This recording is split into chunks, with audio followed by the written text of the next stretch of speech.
અને કેટલાક અમારા પાર્ટીના કેટલાક લોકો કોઈ બી સંજોગોમાં મનસુખભાઈ જીતવાના જોઈએ, ભાજપ જીતવાના જોઈએ, એના માટે પૂરી તાકાત લગાડી રહ્યા હતા. અને મને ખબર પડી એટલે મેં સખત મહેનત કરી છે. રાત્રે 3 રાત્રો ઊંઘો નથી. મેં ગાડીમાં કંઈ ઊંઘી ગયો છે એ જ ગાડીમાં. ભરૂચમાં એક જ ચાલે, ચૈતર જ ચાલે. આ વાતને ભાજપના સાંસદ મનસુખ વસાવાએ ખોટી સાબિત કરી દીધી. મનસુખ વસાવા ભરૂચમાં તો ચાલ્યા, છતાં પણ ઘણા એવા હતા કે જે મનસુખ વસાવાને ચાલવા દેવા નતા માંગતા અને તેમને ન ચલાવવા માટે ઘણા ભાજપના જ લોકોએ તનતોડ મહેનત કરી. આવું અમે નહીં, મનસુખ વસાવા ખુદ કહી રહ્યા છે. નમસ્કાર, નિર્ભય ન્યૂઝ સાથે હું છું રિદ્ધિ. લોકસભા ચૂંટણી બાદ ફરી એકવાર મનસુખ વસાવા ચર્ચામાં આવ્યા.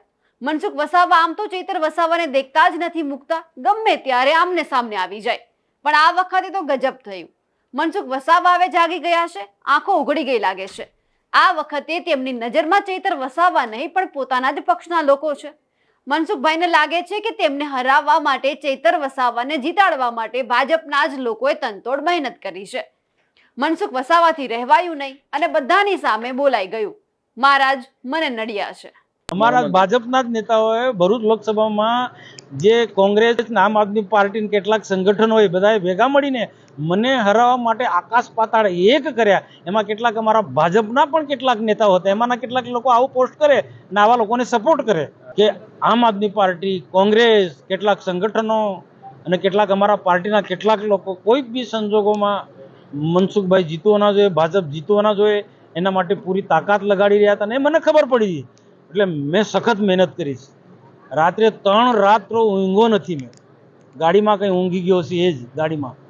બાકી 3 રાત મેં ઊંઘ્યો નથી. આ સીટ જીતવા માટે બધી તાકાત મેં લગાડી છે. મારા નજીકના મિત્રોના તાકાતથી, પાર્ટીના કેટલાક વફાદાર લોકોના સહયોગથી, સહકારથી આ સીટ જીતે છે. બાકી મને બધા પતાવવા માટે પડ્યા હતા અને એના કારણે મેં સખત પરિશ્રમ કર્યો છે. દરેકે દરેક પાર્ટીના આગેવાનો પાસે અપેક્ષા રાખું છું અને અલગ અલગ સમાજના જે સંગઠનો છે એમની બધાની પણ ફરજ છે કે આપણો ભારત અખંડ રહે, ભારત ક્યાંય તૂટે ના અને ભાગલાવાદી પરિબળોથી આપણે સૌ દૂર રહે.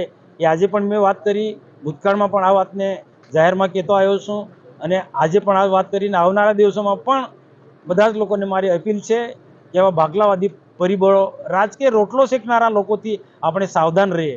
આ અલગ બલિસ્તાનની વાત ચૈતર વસાવા, એને સમાજના માટે કોઈ લાગણી નથી.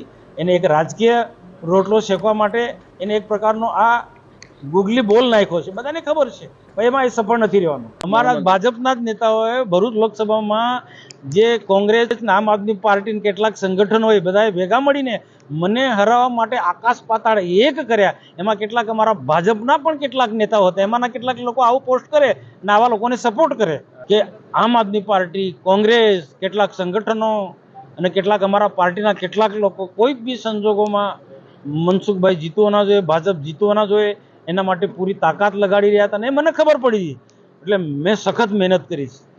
રાત્રે 3 રાત્રો ઊંઘો નથી. મેં ગાડીમાં કંઈ ઊંઘી ગયો છે એ જ ગાડીમાં. બાકી 3 રાત મેં ઊંઘ્યો નથી. આ સીટ જીતવા માટે બધી તાકાત મેં લગાડી છે. મારા નજીકના મિત્રોના તાકાતથી, પાર્ટીના કેટલાક વફાદાર લોકોના સહયોગથી, સહકારથી આ સીટ જીતે છે. બાકી મને બધા પતાવવા માટે પડ્યા હતા અને એના કારણે મેં સખત પરિશ્રમ કર્યો છે. આ નિવેદન પરથી એવું લાગે છે કે મનસુખભાઈને ખબર પડી ગઈ છે કે તેમને હરાવવા માટે કોણે કોણે કામ કર્યું છે.